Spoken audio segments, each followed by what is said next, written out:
Bismillahirrahmanirrahim. Assalamualaikum warahmatullahi wabarakatuh. Sahabat beriman, tahukah Anda bahwa Sultan Baybars adalah salah satu tokoh besar dalam sejarah Islam yang dikenal sebagai pemimpin Mamluk yang sangat tangguh. Lahir sebagai budak, ia menanjak menjadi salah satu penguasa paling dihormati dalam sejarah Islam. Di bawah kepemimpinannya, dinasti Mamluk berhasil menghentikan invasi Mongolia yang mengancam dunia Islam dan memperkuat kedudukan Islam di Timur Tengah. Dia dikenal dengan sebutan Singa Mesir dan pelindung dunia Islam. Menarik untuk disimak karena perjalanan rumitnya dari budak pemikul sampah hingga menjadi seorang figur besar dan penguasa. Kemudian orang-orang menyebutnya dengan sebutan The Lord of War. Kisah klasik nan epik ini sangat berkesan untuk ditonton. Tapi sebelum Anda melanjutkan video ini, silahkan like dan subscribe channel ini dan bagikan ke media sosial Anda. Semoga menjadi sumber inspirasi Anda dalam menapaki tantangan zaman di masa depan. Amin amin ya rabbal alamin. Baybars lahir sekitar tahun 1223 di padang stepa Kipchak, wilayah yang sekarang mencakup Rusia Selatan atau Kazakhstan. Ia berasal dari suku Turki Kipchak, salah satu suku nomaden yang dikenal sebagai prajurit tangguh. Nama aslinya kemungkinan adalah Baybars al-Bundukdari, yang berarti ia pernah dimiliki oleh seorang majikan bernama Bundukdar. Baybars kecil tumbuh di tengah kehidupan keras suku pengembara yang mengajarinya seni berkuda dan keterampilan bertarung sejak dini. Kehidupan di stepa mempersiapkannya menjadi seorang prajurit dan figur tangguh yang sangat kuat secara fisik dan juga mental. Baybars tak lama setelah itu dijual pertama kali di pasar budak Suriah. Karena fisiknya yang kuat dan potensinya sebagai seorang prajurit, ia dibeli oleh seorang pedagang budak untuk dijual kembali ke kota Mesir. Namun ia hampir tidak dibeli karena salah satu matanya memiliki sedikit cacat, kemungkinan warna yang berbeda atau mata yang terlihat tidak sempurna. Ketika masih kecil, suku Baybars diserang oleh pasukan Mongolia yang tengah melancarkan ekspansi besar-besaran terhadap dunia Islam. Baybars kemudian ditangkap bersama banyak anak-anak dan remaja lainnya. Ia kemudian dijual sebagai budak ke pasar budak di kota Suriah. Keistimewaannya sebagai seorang budak, Baybars memiliki tinggi badan di atas rata-rata, kekuatan yang luar biasa dan kemampuan bertarung yang mengesankan. Ia memiliki satu mata yang cacat kecil atau berbeda warna yang membuat beberapa pembeli enggan untuk membelinya. Namun kecacatan kecil ini tidak menghalangi potensinya. Seorang pejabat tinggi Mamluk menyadari bakat luar biasa dari Baybars kecil yang membelinya untuk dilatih sebagai seorang prajurit atau sebagai seorang panglima. Ia ditangkap dan dijual sebagai budak akibat perang suku. Dalam perjalanan hidupnya, Baybars mengalami berbagai cobaan, tetapi nasib membawanya ke Mesir. Di sana, ia dibeli oleh seorang emir dan dilatih menjadi seorang prajurit elit di Mamluk. Sebagai seorang Mamluk, Baybars menunjukkan kemampuan yang sangat luar biasa dalam seni militer. Ia dikenal karena kecerdasan strateginya, keberanian di medan perang, dan loyalitasnya yang sangat tinggi kepada seorang pemimpin. Semua ini membuatnya naik pangkat dengan cepat, dari seorang budak menjadi seorang prajurit hingga menjadi salah satu pemimpin pasukan utama. Baybars yang dulunya adalah seorang budak kecil kini menjelma sebagai seorang kesatria militer dengan ciri khusus mata silaunya yang dianggap cacat. Baybars dilatih dalam seni berperang dan strategi. Keterampilannya yang sangat luar biasa membuatnya cepat naik pangkat di kalangan prajurit Mamluk. Mamluk sendiri adalah Kesultanan Mesir. Ketika bangsa Mongolia yang dikenal sebagai ancaman besar di dunia Islam saat itu bergerak ke wilayah Islam, Baybars memainkan peranan penting dalam memimpin pasukan Mamluk untuk melawan mereka. Pertempuran besar ini terjadi di Ain Jalut, Palestina. Pada tahun 1260, Baybars pertama kali dikenal dalam pertempuran La Forbe, di mana pasukan Muslim berhasil mengalahkan tentara Salib. Namun puncak awal kejayaannya terjadi dalam pertempuran Ain Jalut yang terjadi pada tahun 1260. Salah satu pertempuran paling fenomenal dalam sejarah Islam. Baybars kemudian membuktikan bahwa dalam strategi yang cerdas, keberanian dan kepemimpinan yang kuat, bahkan ancaman terbesar seperti kaum dan bangsa Mongol dapat ia kalahkan.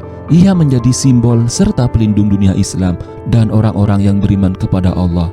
Ia menjadi simbol pelindung utama Islam pada saat dunia Muslim sedang menghadapi salah satu krisis terbesar dalam sejarahnya. Baybars dan pasukan Mamluk menggunakan taktik yang sangat cerdik, termasuk strategi pengepungan dan serangan balik mendadak.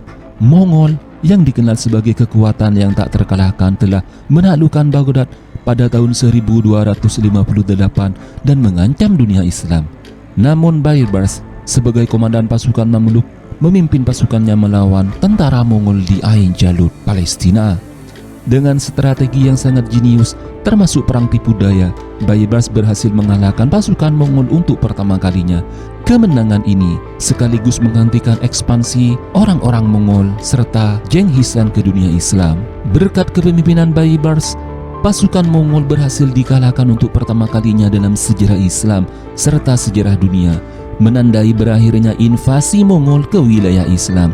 Kemenangan ini menjadikan Baybars sebagai pahlawan yang dihormati di seluruh dunia Islam serta tokoh-tokoh dunia. Setelah kemenangan di Ain Jalut, Baybars kemudian naik tahta sebagai Sultan Mamluk pada tahun 1260.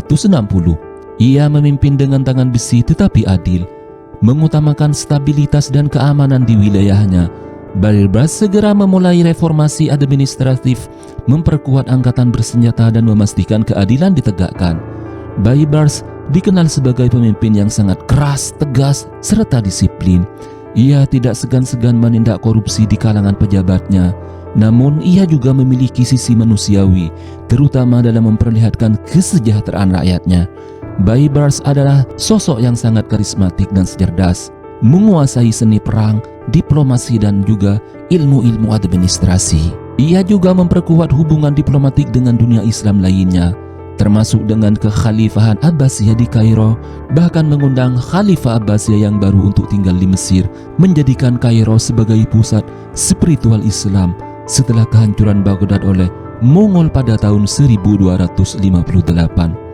Awalnya, Sultan Baybars adalah salah satu penguasa dinasti Mamluk di Mesir yang terkenal karena mengalahkan tentara Mongolia dan serta pasukan Genghis Khan dalam pertempuran Ain Jalut. Ia juga berjasa dalam mempertahankan dunia Islam dari ancaman tentara-tentara salib.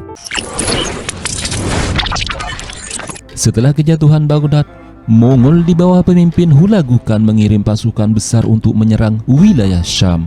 Namun Hulagu Khan harus kembali ke Mongolia setelah kematian Kaisar Mongol yang dihormati, sehingga meninggalkan komando kepada Kitbuko, seorang jenderal Mongol. Selain melawan Mongol, Baybars juga dikenal karena keberhasilannya melawan tentara salib. Ia memimpin kampanye militer yang sukses untuk merebut kembali kota-kota penting di Levant seperti Antioquia, Java, dan Kaisaria. Baybars juga menggunakan taktik pengepungan yang sangat inovatif, termasuk penggunaan menara pengepungan dan alat-alat berat lainnya.